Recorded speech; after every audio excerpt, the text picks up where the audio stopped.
तर नमस्कार मित्रांनो, बघू शकतात की माझ्या ॲक्टिवाच्या म्हणजे टायरामध्ये कोणीतरी खिळा ठोकलेला होता.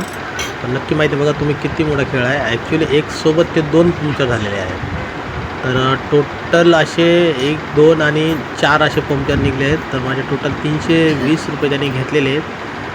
बघू शकता तुम्ही की कधी चालवताना तुम्ही व्यवस्थित चालवा आणि पंक्चर अशा प्रकारे जर होत असेल तर लवकर डेली चेक करत राहा.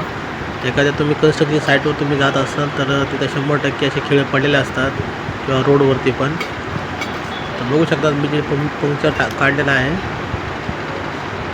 मेला चेंबूरच्या ह्याच्यामध्ये मग दिसत तर गेल्याच्यानंतर तुम्ही बघू शकता म्हणजे खूपच डिपली गेलचा खेळा. तो टायर ब्लास्ट होऊ शकतो अशा टायमाला, गरमीच्या टायमाला. कृपया तुम्ही हवा भरताना पण चेक करा आणि हवा कमी ठेवत जा हीटमुळं आणि जास्तीत जास्त कमी स्पीडने गाडी चालवू शकता. अशा प्रकारचे ॲक्सिडेंटपासून वाचण्यासाठी तुम्ही खेळा बोलू शकता. खूप साधा मोठा ॲक्सिडेंट होऊ शकला असता, ब्लास्ट होतो टायर. तर काळजी घ्या मित्रांनो आणि तुम्हाला हा व्हिडिओ कसा वाटला नक्की कमेंट बॉक्समध्ये मला कळवा. व्हिडिओला लाईक करा, शेअर करा, सबस्क्राईब करा. Thank you so much.